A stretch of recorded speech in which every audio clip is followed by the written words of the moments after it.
Hello, and welcome to episode 52 of the Wayward Skein. I had intended on recording a little bit earlier today, but I got distracted with other things. I was trying to get a bunch of stuff done around the house, and it didn't happen. And then I started having a migraine, so I went and had a nap. And Rob woke me up after I'd been napping for a couple of hours, and so here we are. Um, my name is Lynn. I'm also known as Toll Baby. I'm pretty much everywhere on the internet. I have a blog, thewaywardskein.com. I have Etsy, although it's not I don't know if it's currently up. Rob makes sock blockers and needle gauges out of plastic, so those are in the shop. There's not much else. The button thing didn't work out. My daughter stole all my polymer clay and used it. Um, I don't know where any of my molds are. Probably in her room. She used all the polymer clay I had bought and all the supplies I had bought. So I gave up on that idea because I couldn't afford to continue, nicely timed there, son. I couldn't afford to continue supplying her crafting habits as well as trying to get better at making stuff that I would be able to sell. So after much frustration, I gave up on that idea, and I don't have anything else that is my contribution to the shop. I do plan on blocking some shawls that I have knit because I don't wear shawls. I get too hot. I have one that I keep at work for the winter time, and the rest I never end up using. Very rarely end up using. Sorry, I'm just gonna adjust this a little bit. There we go. Now there's not this like huge amount of space over my head. So there may be some of my blocked shawls in there at some point, but for now there's just Rob's stuff in the Etsy shop. I am on Ravelry. I am on Facebook. A lot of you have friended me on Facebook. Nice to see you guys. Um, Apparently I really need to put some tri-flow on that door.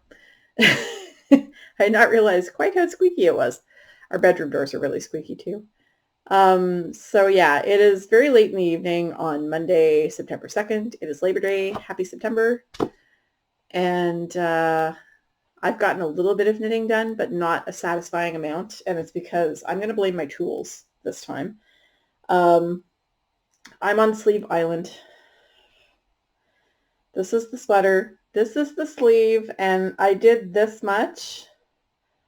And my hand, I did the short rows for the sleeve cap, the shoulder sleeve cap. And my shoulders were so sore. Not my shoulders. My hands were so sore because the only needle I have in the right size is a Knit Picks hat needle. And Knit Picks needles have this teeny little tip on them. And I'm not used to knitting with a tip that small, and it's causing my hands to cramp. And it was causing my forearms to cramp, and it was causing my back to cramp. Anyway, so I stopped after knitting this much. I'm now to the decrease phase. I have to start doing decreases every few rows or so. So as you'll see, the pattern continues on the top of the sleeve, but it's garter stitch for the cap, and then it's stockinette stitch for the rest of the sleeve. So this is the Yorkville sweater. There's the front. The Yorkville sweater, it was a test knit for Mina Phillip. I'm sorry, I keep doing that. So she is the knitting expat. This is one of her sweater patterns that I was testing for her. The deadline was officially today, but I contacted her last week and said, look, I don't think I'm going to get this done, and didn't get a chance to go out and get a needle this week, so it's not done. And she said, no problem, take a couple of weeks to get it done if you want to. And my hair's a little bit Einstein-y right now, sorry. It's been a long day. It being Labor Day, I was doing manual labor. I got some dishes done. I got some laundry done. I cooked 2 full meals for my son and I. I usually make a big pot of rice for him. I do it in the microwave because it's dead easy and it always turns out perfect. So this time I did it with duck fat because I roasted a duck the other day. And when did I roast the duck? Was it Saturday? I think it was Saturday. I roasted a duck. We had the duck for dinner. He had the leftovers the next day. And I used the duck fat and the juices in the bottom of the pan, which had spices and all kinds of other good things in them, to make a pot of rice. So we had the rice stir-fried with some other stuff in it.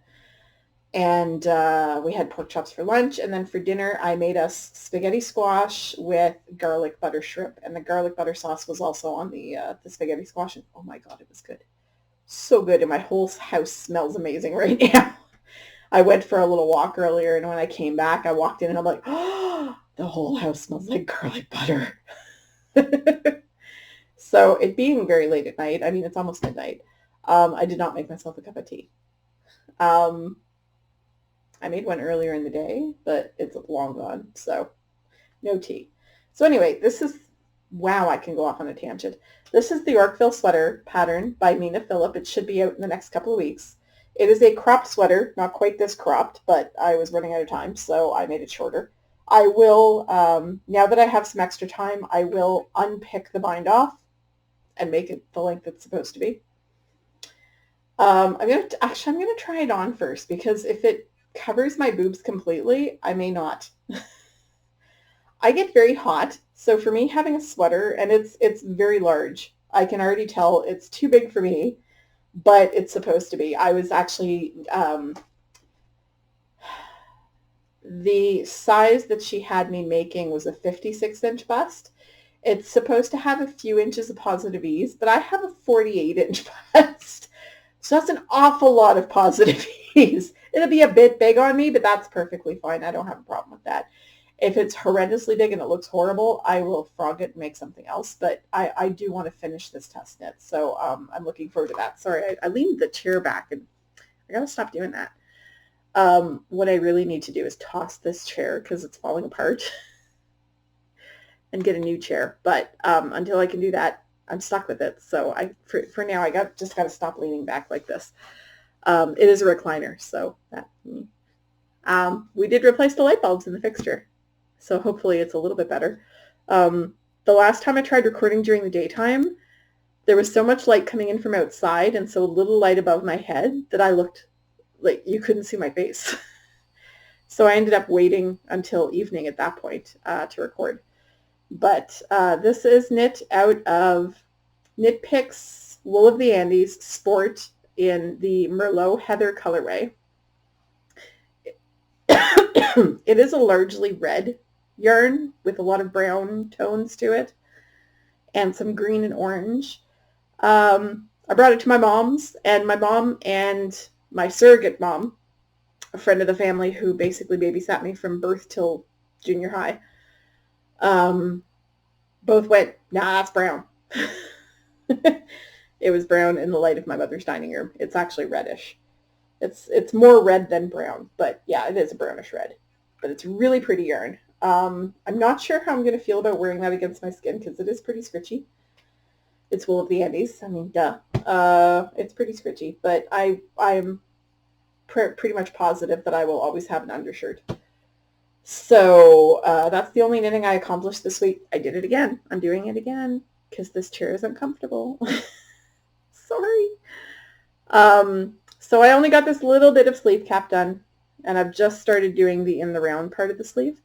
So I'm going to see if I can go out and get a set of needles tomorrow with longer tips because most of my needles are missing. I really need to clean up. That was another one of the things I did today was I cleaned up a significant portion of my bedroom, got things organized, got things put away, got things thrown out, got some yarn that I didn't even know I had into my stash, which was a little bizarre, but there we are, because I don't even know where it came from. I have no idea who gave it to me. So that's the only knitting I've done. I do intend on starting to bring the sock on the bus with me again because I can't knit this on the bus. It's just too big and too cumbersome, and it's not going to happen. Especially not till before I get the right needles. So I will put that aside. I picked this up. I actually bought this earlier in the, I want to say I bought this at Passover.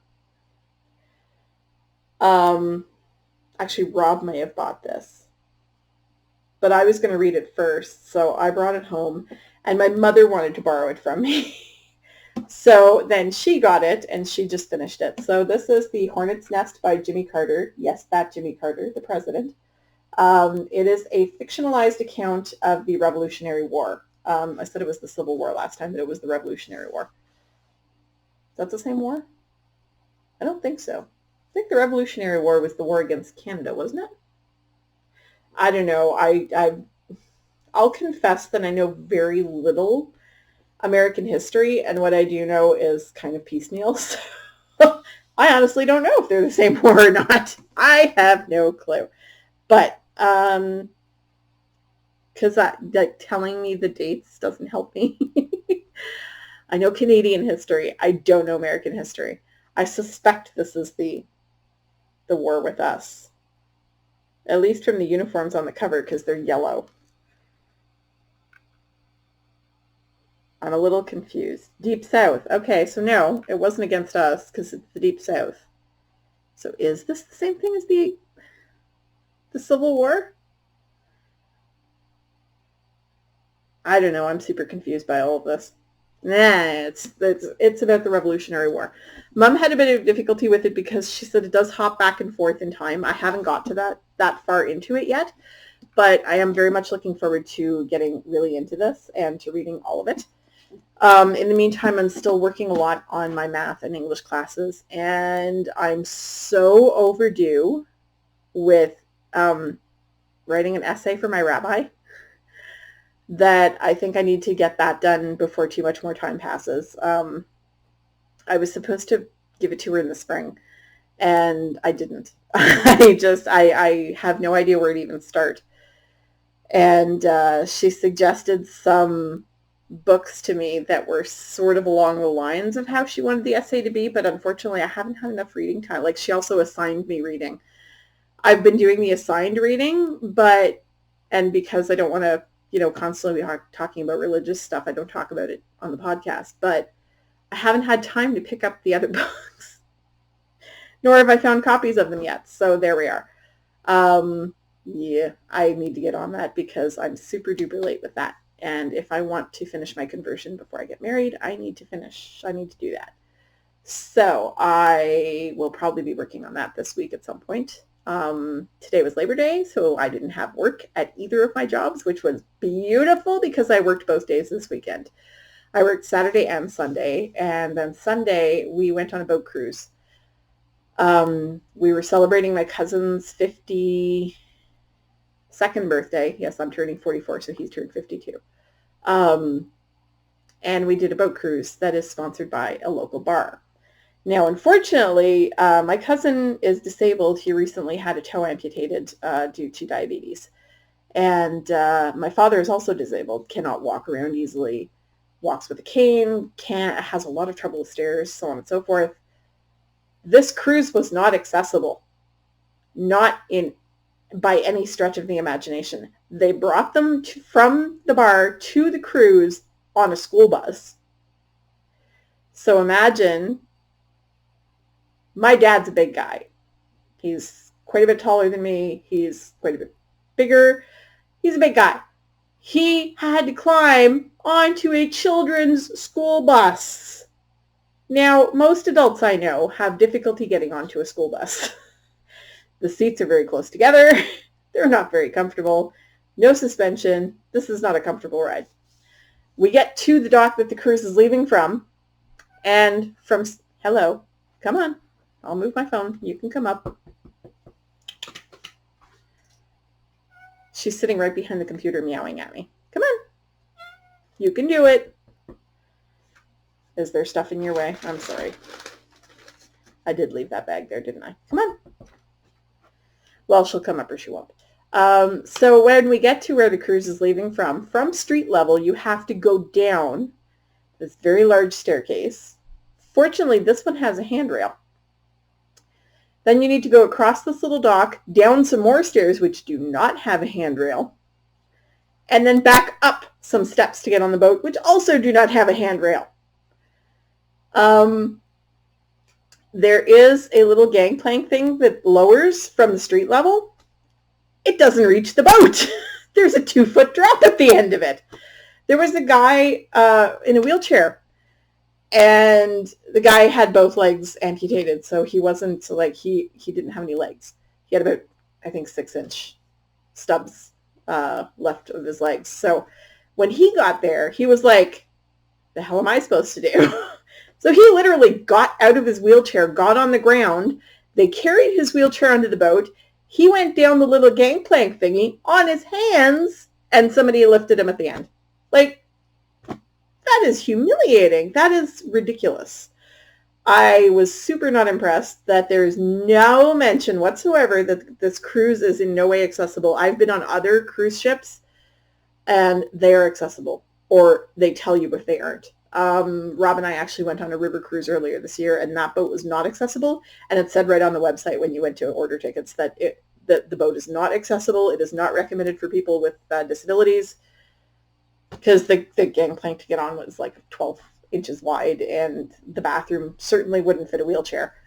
So, you know, it's 2019, people. You got to be on top of this. So I was pretty unimpressed with that part. And since I had been working till 1 and we had to be on the boat at 1:30, I couldn't make it to the bar where they were all getting on the bus. So I just drove to where the cruise was. So when we were leaving, I was able to get my cousin into my car and drive him back to the bar instead of him having to deal with the bus again, because he was in a lot of pain, and it was not a good thing. So, and then we hung out at the bar for a little while. Now, the river cruise I went on with Rob, we did get lucky. We were pretty much the only ones on the boat. There was us and there was another family. This cruise, 3 busloads of people, plus a few more who came by taxi, because obviously it wasn't accessible, and me who drove. So we're looking at about probably 200 people on this boat. And there was a lot of alcohol being consumed, and quite a bit of pot too. Because at one point my mother was like, oh, what's that stink? What is that? And I'm like, so I had to explain to my 74-year-old mother, that's marijuana, Mom, and it's legal now, so you can't complain to the captain. She wouldn't have complained to the captain anyway, but it was pretty stinky. It was the first joint that I smelled good, because we stayed inside the cabin, and there were a bunch of people on the deck outside, and that's where most of the drinking and smoking was going on. Well, it's where all the smoking was going on. But so we're sitting there, and the first joint starts wafting by, and that one wasn't too bad, but the second one, oh my God, it was skunky. Ugh. I was like, how could you want that flavor in your mouth? But I think it smells worse for the people not smoking it than the one who is smoking it, because it doesn't taste the same as it smells, I don't think. I tried pot once, and it was 25 years ago, so what do I know? Anyway, moving right along. So yes, I will be reading this probably over the next few weeks, because it is going to take me a while. It's a fairly substantial book. It's a 500-pager, roughly. I've been looking forward to it, though, because I've heard that it's quite good. And my mom did enjoy it, for all that she had a little bit of difficulty with it, and I need to finish it so Rob can read it. So that's the reading. Podcasts, I have seen the lovely ladies from Must Love Yarn pop up. I have seen the Bakery Bears pop up again. I've seen the Knitting Expat has been prolifically podcasting this summer, as well as vlogging. And her daughter, I follow her family account on on Instagram. So I do see a lot of her daughter, and it just amazes me how much this kid looks like me when I was little. I shared a picture of myself as a little girl with her to show her, and she was like, yeah, I see that. So, who else did I want to mention? Night Owl Fibers has a new episode out.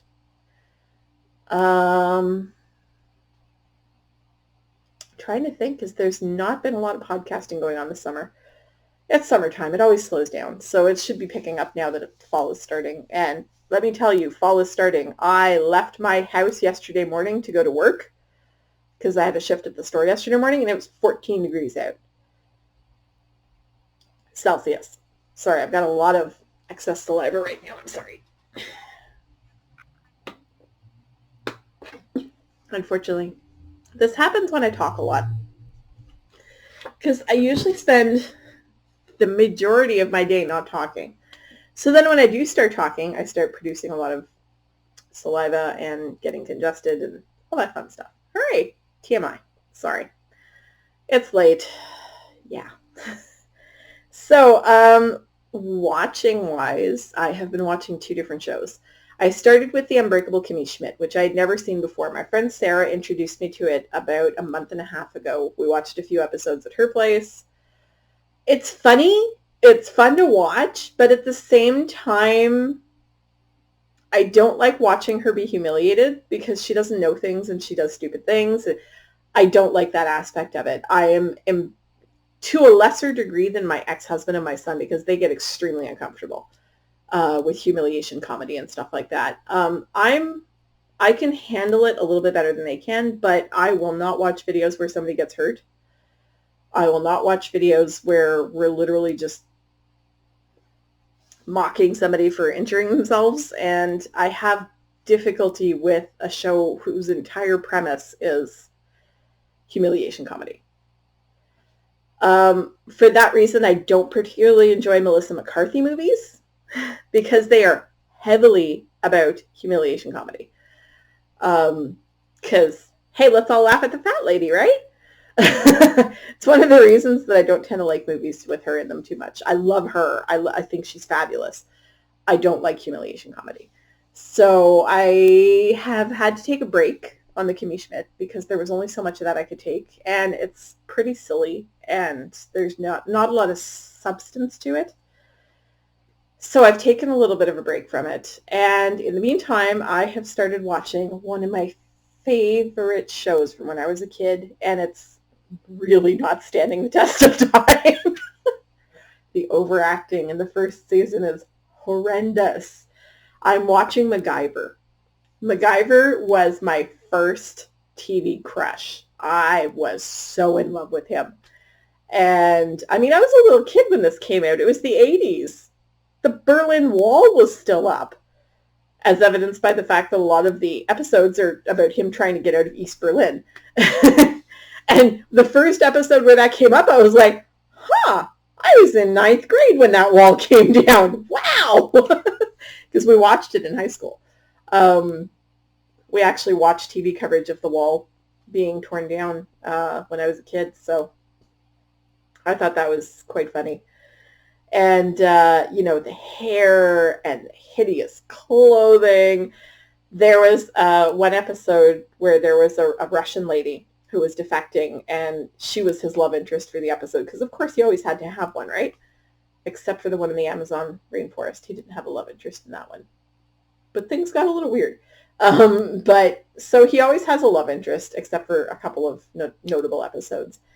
And in this one, his love interest is this Russian defector who used to work for the, I don't remember the acronym now, but it's the secret police.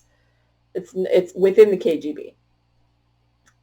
So this lady comes in, and she's got one of those hairdos, and she's wearing frosted lipstick, and I swear to God, this woman looks like she's 45, 50 years old. And she's his love interest. And he's supposed to be under 30 in this series. Like, he wasn't 30 yet in the first season. Because he talked about, I'm almost 30.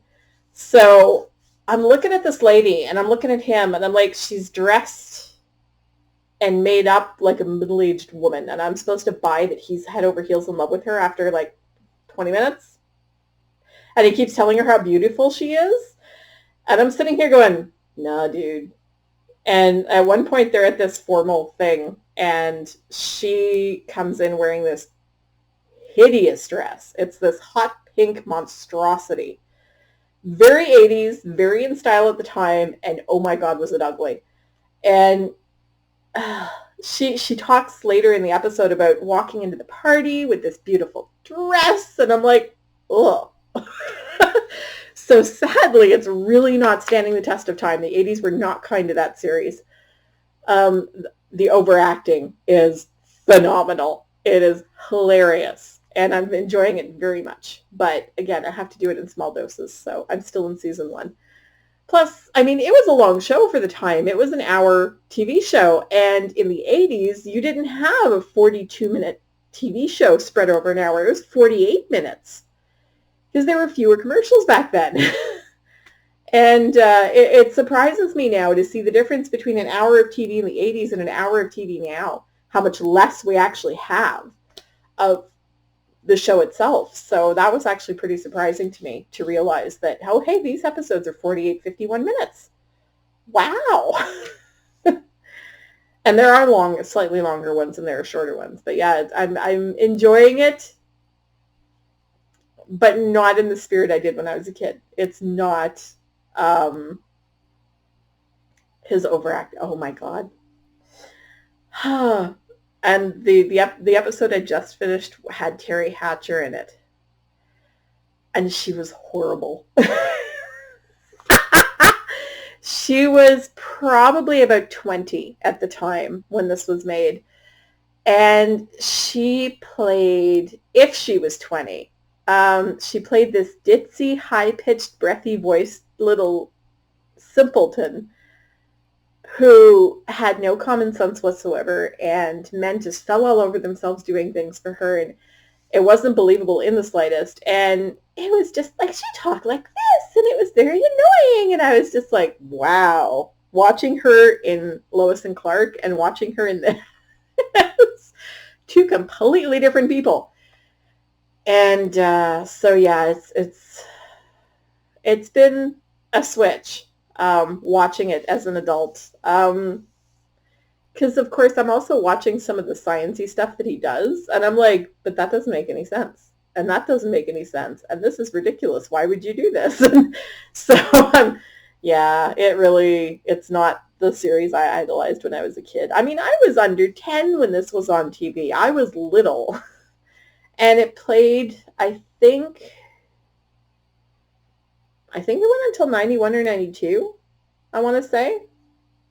I didn't look it up, but so, I mean, no, it couldn't have, because I turned 10 in 85. Maybe I was watching it like around the time I turned 10.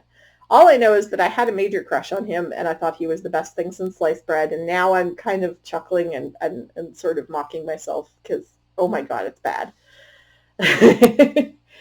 Some of the scrapes he gets into, I'm sitting here going, but you would never do that. And I'm yelling at the TV, and my son is laughing at me. And not right now, but when I'm watching it. And because he's already gone to bed. It's actually quite early for him. So yeah, I've been watching MacGyver, and never go back to your heroes, man. Once you've grown up, nah, it's just not the same. I thought about trying to watch Knight Rider again, and I watched a clip of it on YouTube, and I was like, oh no. Nope, not going to do that, because it was even more ridiculous than MacGyver. And I also had a big crush on David Hasselhoff when I was a kid, which got ruined when he had these drunken videos that his kids took of him. The cheeseburger video was so funny. But yeah, and the SpongeBob movie kind of killed it for me too. It's just like, no. But yeah, that's not one I would ever repeat. But MacGyver it's fun to go back through it because I never saw the first season. I only saw the show after the Phoenix Foundation was set up, and Pete was a regular recurring character. He only becomes a recurring character halfway through the first season. So there was a big disconnect for me watching the first 10 or 12 episodes because I was like, where's Pete? What the heck is this? How do these jobs just keep falling in his lap? He doesn't technically work anywhere. How does he support himself? So it was a little weird for me. Now as an adult, finally seeing the whole run of it. So we'll see how it goes. I don't have any other plans. I mean, I sat around for about 3 days flipping through Netflix looking for something to watch. I have a bunch of stuff on my list, but none of it was really speaking to me right now. And I just blathered on for over 10 minutes about TV from the 80s. Sorry, guys. Maybe I shouldn't podcast in the middle of the night anymore. So yeah, my goal for this week is to get the new needles and hopefully finish one sleeve. She gave me 2-3 weeks to finish it, so that's fine. I won't undo the bottom and lengthen it until after I have sent her the photos and so on and so forth. So, and I realized that I misread an instruction at the beginning of the sleeve, so I'm going to suggest that that all be put on one page, because having to flip to the next page to read it, I missed it and did 2 rows of stockinette stitch at the beginning of my sleeve, which looks a little bit funny, but I'm going to do the same thing on the other side, so it'll be fine. I'm not frocking it now.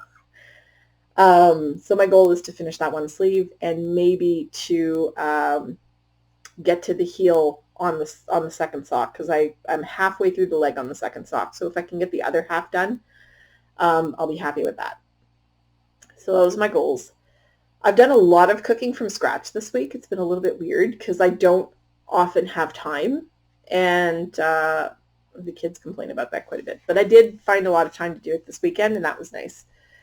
So yeah, back to work tomorrow. Tomorrow's Tuesday, and my boss is back from her vacation. Yay! I'm the happiest camper.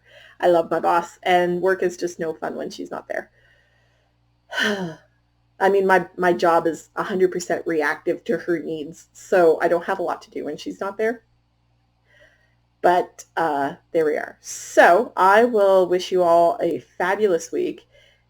If you have any childhood pop culture stuff that you have revisited as an adult, I want to hear about it.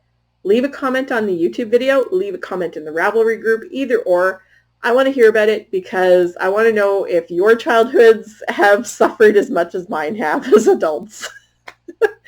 I thought about rewatching the old He-Man and She-Ra series, but I don't think I can do that to myself. Just the memes that I see with Adam in them, the mousy prince that becomes He-Man, I can't do it to myself. Those memes are ridiculous, and I just can't do it. So I know they've remade She-Ra. I don't want to watch the new one. That's horrifying. All the new stuff they're coming out with that is just remakes of stuff from when I was a kid. Not interested. The new TMNT stuff that's come out. I mean, granted, I was an older kid when TMNT came out. My brother was into it. My brother's 4.5 years younger than I am. So, you know, a lot of the stuff I got to watch because he was watching it, and not because it was age appropriate for me, but, you know, I sat there anyway. Because what else do you have to do on a Saturday morning? There's a lot of stuff that I rewatched The Dukes of Hazzards in its entirety, and I regretted it because it jumped the shark in season 5. And it had 7 seasons, and those last 2.5 seasons were awful. So, you know, there are things that I really enjoy rewatching. I really enjoyed watching the run of all the Star Trek series right up until Discovery, I think. Discovery or Enterprise? I think Enterprise, because Enterprise came first, and I haven't seen Discovery either. Those I really enjoyed. Some of the series were better than others, but I really enjoyed them. So if you have something that you have revisited from your childhood, whether it was good, whether it was bad, please let me know. I want to hear about it, and I want to generate some traffic. I did post my Western omelet quiche recipe to the blog, so if you haven't checked that out, go check it out. And there will be some more recipes posted. I have one planned for later this week on, it's a simple marinara sauce. I walked into my mom's house 2 weeks ago, and she had like this huge pile of tomatoes on the counter. And she was like, I don't know what they're going to do with them. They're starting to go bad. So I said, well, let's make a marinara sauce. You can put it in the freezer. You can take it out and do whatever you want with it. So we made a marinara sauce. It's dead easy. It's time consuming, but it doesn't take a lot of your attention. So I make marinara sauce all the time. I love it. I can use canned tomatoes for it. I don't care, mainly because I don't have a garden and nobody's giving me free tomatoes. So that's where my mom got the big bunch of tomatoes, because her neighbor was going out of town. And so she picked all of the tomatoes in her garden and dumped them on my mom. Nobody's dumping big bunches of fresh tomatoes on me. So I use canned. But I do have that planned for later this week. I have figured out how to get the pictures over, and I think it went well for the quiche. So I have a plan for that later this week. I will say goodbye and see you guys all next weekend, hopefully on Sunday. I'm now working on Sundays, so I'm going to try it probably Saturday evening is when I'm going to end up doing it, because I don't want to wait till Monday nights anymore, because then my week is all hectic and starting out badly. But today was a holiday, so it was different. Okay. I'm now tired and need to go to bed. So I will say goodbye again. Sorry, I keep babbling. And ask you guys to all please be kind to one another, as usual.